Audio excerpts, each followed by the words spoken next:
لک الحمد یا اللہ الصلاۃ والسلام علیک یا رسول اللہ اما بعد۔ سلسلہ سوالوں کے جواب پیش کرنے کا ایک یہ سوال آیا ہے کہ نمازی جو قرأت کرتے ہیں تو اس میں حکم یہ ہوتا ہے کہ کم سے کم اتنی زور سے قرأت کرے کہ خود سن سکیں۔ اب اتنی زور سے قرأت کہ خود سن سکیں، یہ قرأت کرنے کے لیے آدمی کوشش کرے قرأت کرے تو یہ قرأت کی آواز اگر آس پاس والے بھی سن لیا نمازی تو کیا حال ہوگا؟ کیا نماز ہوگی؟ یہ کئی بار ایسا ہوتا ہے کہ چونکہ جن کو مسائل معلوم ہے وہ ایسی قرأت کرتے ہیں۔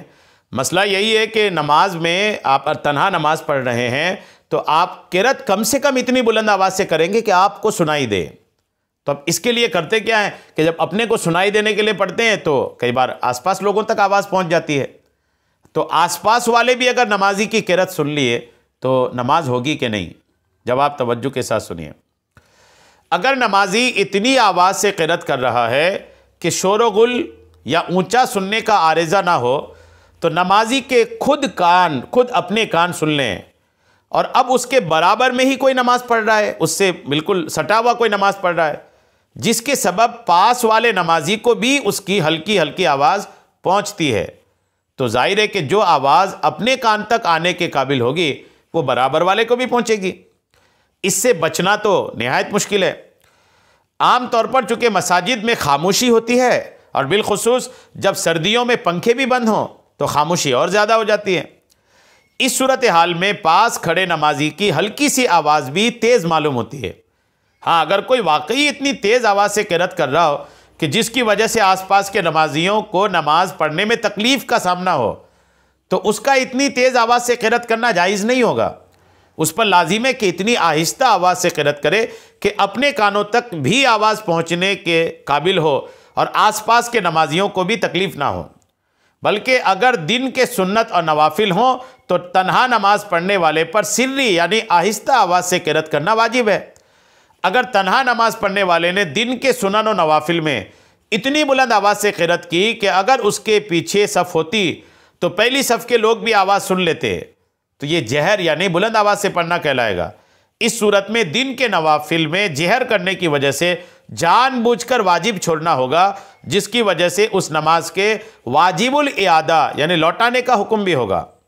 جو آواز نمازی کے اپنے کان تک آنے کے قابل ہوگی وہ غالب یہی ہے کہ برابر والے کو بھی پہنچے گی، برابر والے کو پہنچے گی، اس میں کوئی حرج نہیں، اس میں کوئی دقت نہیں ہے۔ چنانچہ سیدی اعلیٰ حضرت امام احمد رضا خان فتاوی رضویہ میں فرماتے ہیں، آہستہ پڑھنے کے یہ معنی ہے کہ اپنے کان تک آواز آنے کے قابل ہو، اگرچہ بوجہ اس کے کہ یہ خود بہرا ہے یا اس وقت کوئی غل اور شور ہو رہا ہے کان تک نہ آئے، اور اگر آواز اصلاً پیدا نہ ہوئی تو صرف زبان ہلی تو وہ پڑھنا نہ ہوگا، اور فرض و واجب و سنت و مستحب جو کچھ تھا وہ ادا نہ ہوگا۔ فرض ادا نہ ہوا تو نمازی نہ ہوئی، اور واجب کے ترک میں گنہگار ہوا، اور نماز پھر نہ واجب رہا، اور سنت کے ترک میں عتاب ہے، اور نماز مکروہ اور مستحب کے ترک میں ثواب سے محرومی۔ پھر جو آواز اپنے کان تک آنے کے قابل ہوگی وہ غالب یہی ہے کہ برابر والے کو بھی پہنچے گی، اس میں کوئی حرج کوئی دقت نہیں ہے۔ ایسی آواز آنی چاہیے جیسے راز کی بات کسی کے کان میں منہ رکھ کر کرتے ہیں۔ ضرور ہے کہ اس سے ملا ہوا جو بیٹھا ہو وہ بھی سنے، مگر اسے آہستہ ہی کہیں گے۔ فتاوی رضویہ جلد 6 صفحہ 332۔ اتنی بلند آواز سے قرأت کہ جس سے ساتھ والے نمازیوں کو تکلیف ہو وہ شرعاً ممنوع ہے۔ مسند احمد کی ایک حدیث پاک ہے کہ حضرت علی سے روایت ہے کہ فرمایا حضور اکرم نے منع فرمایا کہ کوئی شخص عشاء سے پہلے اور بعد بلند آواز سے تلاوت کرے کہ وہ اپنے ساتھیوں کو مغالطہ میں ڈال دے حالانکہ وہ نماز پڑھ رہے ہوں۔ مسند احمد کی حدیث نمبر 663۔ بہرحال بات یہی ہے کہ اگر آپ نماز پڑھ رہے ہیں اور دھیرے سے تلاوت کر رہے ہیں اور آس پاس والا جو لگے کھڑے ہیں ان تک اگر یوں کانا پھوسی جیسی آواز پہنچتی ہے تو اس سے کوئی دقت نہیں ہے، نماز میں کوئی خامی واقع نہیں ہوتی، نماز ہو جاتی ہے۔